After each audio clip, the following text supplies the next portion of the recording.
Hai, kembali lagi di Kaktus Iden Channel. Di video kali ini gue bakalan lanjut membahas cerita dari Sekai Saiko no Ansatsusa.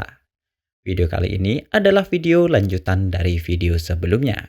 Jadi buat kalian yang belum nonton, kalian bisa nonton video part sebelumnya terlebih dahulu. Dan jika sudah, kita mulai saja videonya. 3, 2, 1.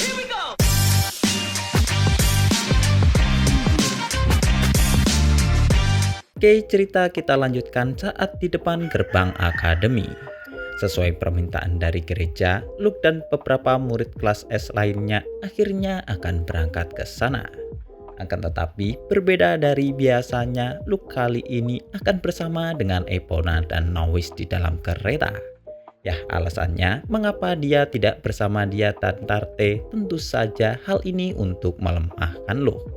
Menurut surat undangan dari gereja, undangan kali ini untuk memberikan hadiah atas pencapaian Luke yang berhasil membunuh iblis.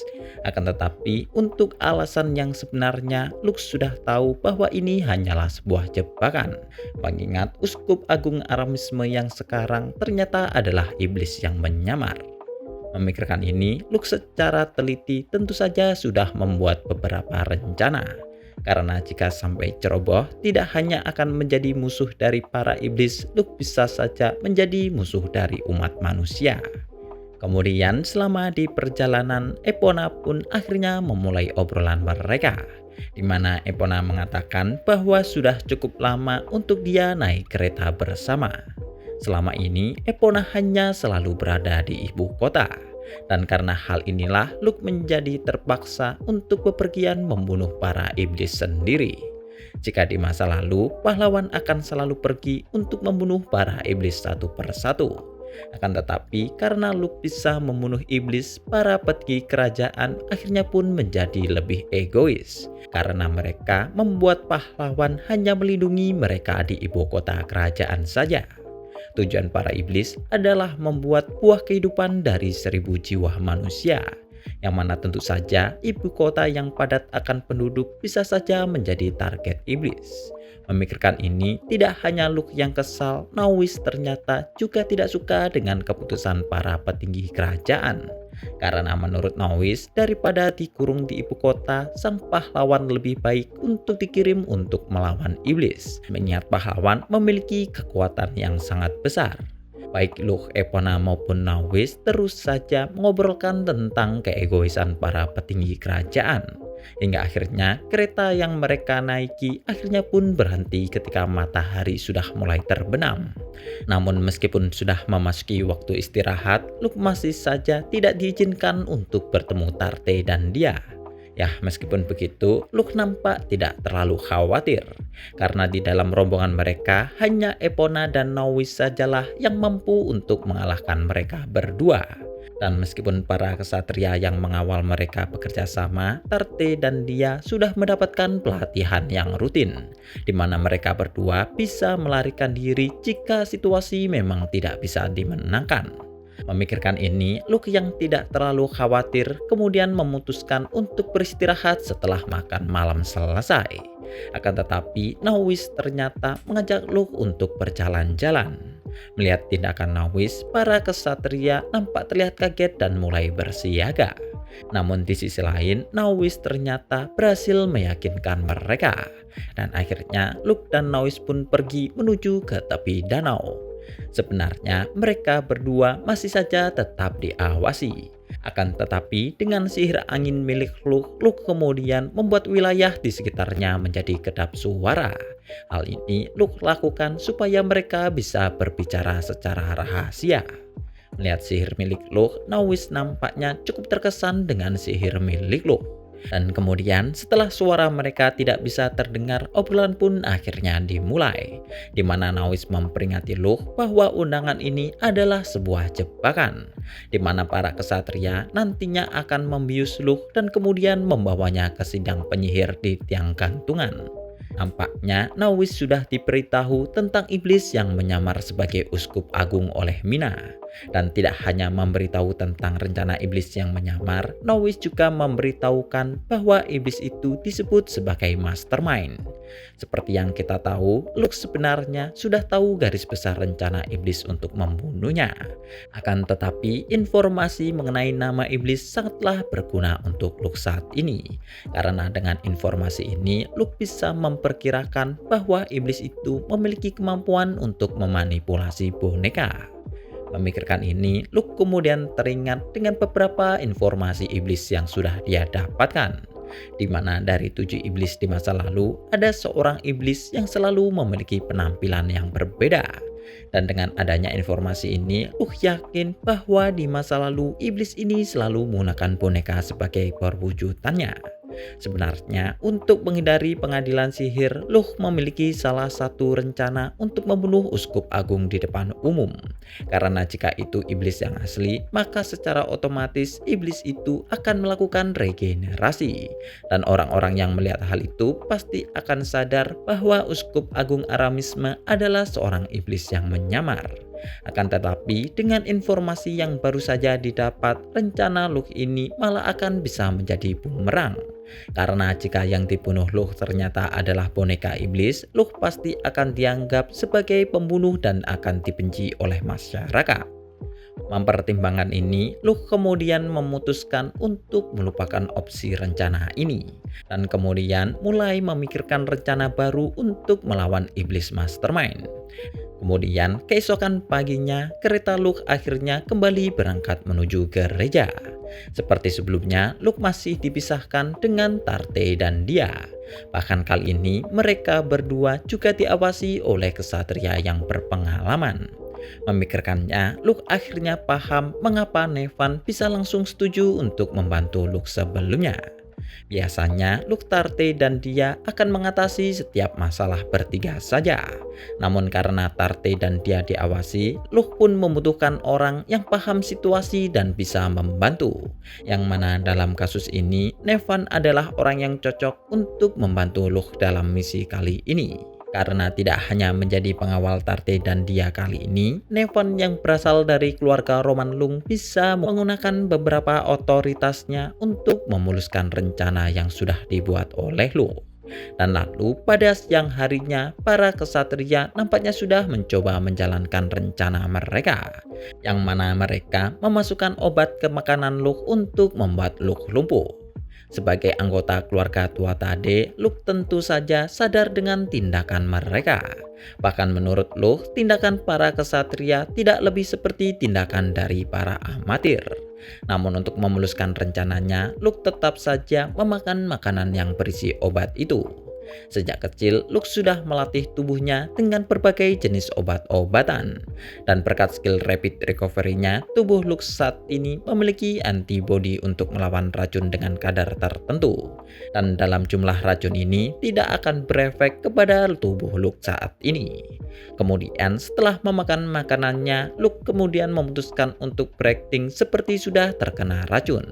Di mana Luke kemudian bertindak seperti susah bergerak dan terlihat tidak sadarkan diri.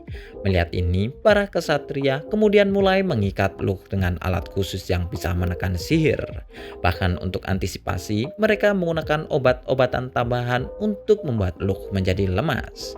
Jika itu penyihir biasa, mereka pasti menjadi tidak akan berdaya karena para kesatria memasang 3 alat sekaligus. Tetapi bagi Luke, alat dan obat-obatan itu tidaklah berguna kepadanya. Alat yang diikatkan ke Luke memang bisa menekan kekuatan sihir. Akan tetapi Luke dan Tia sebelumnya sudah mengembangkan sihir yang bisa mengatasi hal ini. Jadi jika diperlukan, Luke bisa saja bebas kapanpun dia mau. Akan tetapi untuk masalah obat, Luke cukup khawatir tentang hal ini. Karena jika melihat jenis obat yang diminumkan kepadanya, Luke tahu bahwa obat ini memiliki efek samping mengompol bagi peminumnya. Yang mana hal itu akan membuat Luke menjadi merasa tidak nyaman. Jika di dunia lamanya, Luke tidak akan ragu untuk berpura-pura mengompol. Tetapi di dunia ini, Luke merasa tidak enak jika Tarte dan Dia mendengar sesuatu yang memalukan darinya. Namun demi melakukan penyamaran, Luke kemudian memutuskan untuk mengompol dengan sengaja. Wih. Untungnya para kesatria segera mengganti pakaian yang dikenakan Luke dan kemudian segera membawa Luke menuju ke gereja Aramisme. Selama di perjalanan, beberapa prajurit sempat membicarakan tentang eksekusi Luke, yang mana hal itu telah membuktikan bahwa mereka menuruti petinggi gereja Aramisme tanpa mempertanyakan kebenarannya. Bagi Luke yang telah dibesarkan sebagai pembunuh, Luke bisa saja lari dan hidup dengan identitas lain. Namun jika Luke melakukan itu, Luke tidak akan bisa melindungi wilayah keluarga tua HD lagi. Setelah bereinkarnasi, Luke hanya ingin hidup untuk dirinya sendiri, dan dia akan menghilangkan ancaman yang mencoba mengganggu orang-orang yang dicintainya. Kemudian sesampainya di gereja Aramisme, para kesatria ternyata memberi Luke obat-obatan lagi, di mana obat-obatan ini akan membuat orang biasa akan menjadi mengigau dan juga bertingkah aneh seperti kerasukan. Menyadari ini, Luke yakin bahwa ini adalah metode yang digunakan oleh Aramisme, di mana mereka akan membuat orang yang disidang menjadi bodoh dan tidak memiliki kredibilitas, yang mana hal itu akan memudahkan mereka untuk melakukan eksekusi. Dan lalu setelah persiapan selesai, Luke pun akhirnya dibawa ke tempat persidangan di alun-alun Tanah Suci. Di depan Luke saat ini sudah terdapat 5 petinggi gereja Aramisme yang terdiri dari jaksa, hakim, dan juri. Jika dilihat dari juri atau petinggi Aramisme, Luke yakin tidak akan bisa memenangkan persidangan ini. Jadi karena itulah Luke berencana untuk meyakinkan penganut Aramisme yang lain. Di wilayah Tanah Suci, semua penduduk menganut Aramisme, di mana mereka sangat patuh dengan pemimpin gereja Aramisme. Dan kemudian tak lama setelah Luke dibawa ke persidangan, Uskup Agung akhirnya muncul dan memulai persidangan. Jika dilihat secara biasa, uskup nampaknya terlihat seperti pria kurus berusia 60 tahunan. Akan tetapi saat dilihat menggunakan mata tua HD milik Luke, tubuh Uskup Agung memiliki banyak keanehan. Karena tidak hanya tidak memiliki emosi di matanya, namun tidak ada sihir yang keluar dari tubuhnya juga. Di dunia ini, semua orang akan memiliki sumber mana sihir. Bahkan meskipun sedikit, orang-orang biasa masih memiliki mana di dalam tubuhnya. Namun dalam kasus Uskup Agung kali ini, dia sama sekali tidak memilikinya. Yang mana itu berarti Uskup Agung ini hanyalah sebuah mayat yang sudah dijadikan boneka oleh iblis. Memikirkan ini, Luke kemudian menduga bahwa kemampuan iblis mastermind ini adalah mengendalikan makhluk yang sudah mati. Di dalam pengadilan, sang uskup pun akhirnya mulai mengatakan bahwa Luke telah melakukan kejahatan karena Luke sudah berbohong bahwa dia adalah utusan Dewi.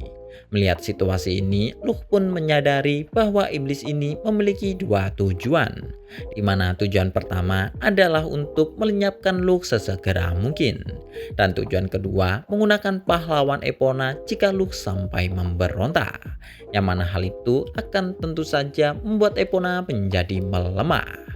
Namun dalam situasi kali ini, rencana iblis itu akan sulit terjadi karena Luke memiliki hubungan yang baik dengan Epona. Jika saja Luke tidak memilih menjadi teman Epona, Epona mungkin tidak akan ragu jika ada perintah untuk membunuh Luke. Dalam tuduhan uskup, Luke yang sudah mengamati sekeliling akhirnya pun mulai memberikan perlawanan. Sebagai langkah awal, Luke pun mulai melepaskan semua alat yang mengikat dirinya. Melihat ini, para penjaga pun memulai membuat posisi menyerang. Namun di sisi lain, Luke hanya mengangkat kedua tangannya dan mengatakan bahwa dia tidak akan melarikan diri. Serta untuk alasan tentang bagaimana dia selamat dan menetralkan obat adalah karena bantuan dari Dewi. Dalam kondisi saat ini, Luke mulai menggunakan sihir angin untuk mengeraskan suaranya. Karena hal ini akan menjadi sangat efektif ketika semua orang bisa mendengarkan penjelasan dari Luke. Sejak awal, Luke sudah tahu bahwa memenangkan sidang ini adalah sesuatu yang mustahil. Jadi karena itulah Luke pun berniat untuk mempengaruhi semua orang yang hadir di dalam persidangan. Dengan suara yang terdengar oleh semua orang, Luke pun kemudian mempertegas bahwa dia benar-benar telah dipilih oleh Dewi dan juga telah diberikan kekuatan untuk membunuh iblis. Dan hal itu sudah dibuktikan dengan Luke yang sudah mengalahkan beberapa iblis. Mendengar perkataan Luke, beberapa orang pun mulai goyah dengan perkataan Uskup Agung sebelumnya. Karena meskipun Uskup memberikan tuduhan kepada Luke, namun prestasi Luke adalah sesuatu yang cukuplah nyata. Akan tetapi di sisi lain Uskup masih membantah perkataan Luke. Dan dia juga masih mengatakan bahwa Luke adalah penjahat. Dan cara bagaimana Luke melepaskan diri dari alat pengekang sihir adalah bukti bahwa Luke adalah seorang iblis. Menanggapi itu, Luke pun langsung bertanya, jika dia seorang iblis, lantas mengapa dia malah menyelamatkan manusia? Tidak bisa menjawab perkataan dari Luke, sang Uskup Agung pun langsung memerintahkan Epona untuk membunuh Luke. Akan tetapi hal itu langsung ditolak oleh Epona. Dibanding dengan Uskup Agung, Epona tentu saja lebih percaya kepada Luke. Lokasi persidangan ini adalah pusat dari Aramisme, yang mana itu berarti semua orang di sini cenderung lebih percaya kepada sang uskup. Akan tetapi di dalam rencananya, Luke akan membuat semua orang menjadi percaya kepadanya. Dan karena itulah dengan kode darinya, Luke pun mulai memberikan sinyal kepada Nevan. Melihat sinyal dari Luke, Nevan pun akhirnya mulai bergerak. Dan sambil berjalan menuju ke tempat persidangan, Nevan juga membawa seorang gadis yang memakai cadar di wajahnya. Melihat ini, para petinggi Aramisme tentu saja menjadi marah. Bahkan mereka juga mulai menuduh Nevan telah bertindak menentang Dewi. Namun hal itu kemudian langsung dipantah oleh Nevan itu sendiri. Dan tepat di samping Nevan, Aram Karla yang memakai cadar sebelumnya akhirnya memperlihatkan identitasnya. Berbeda dengan Uskup Agung, Aram Karla dikenal sebagai penghubung Dewi yang sesungguhnya. Jadi dengan mudah Aram Karla pasti bisa membalikkan keadaan saat ini. Akan tetapi tubuh Luke tiba-tiba bergerak dengan sendirinya. Bahkan tidak hanya itu, Luke kemudian menciptakan pisau dan mulai bergerak untuk menargetkan Aram Karla. Awalnya Luke hanya menduga bahwa iblis ini hanya mengendalikan boneka mati saja. Karena saat melihat Uskup Agung dengan mata Tuh HD-nya, ada sesuatu yang terhubung dengan tubuh Uskup Agung. Akan tetapi ternyata hal itu salah. Dan entah mengapa iblis itu ternyata berhasil mengendalikan tubuh milik Luke. Memikirkan ini, Luke pun akhirnya paham mengapa gereja Aramisme tidak panik ketika Aram Karla menghilang. Karena iblis itu sudah membuat rencana untuk membunuh Aram Karla menggunakan Luke sebagai bonekanya. Di mana hal itu akan membuat Luke menjadi seorang sosok penjahat. Dan mau tidak mau, Epona nantinya harus bertarung untuk membunuh Luke. Oke, sekian saja untuk pembahasan di video kali ini. Like jika kalian suka, komen untuk memberikan pendapat kalian, dan jangan lupa subscribe untuk membantu channel ini. Terima kasih sudah mendengarkan, gue admin Kaktus IDN, sampai jumpa di video selanjutnya.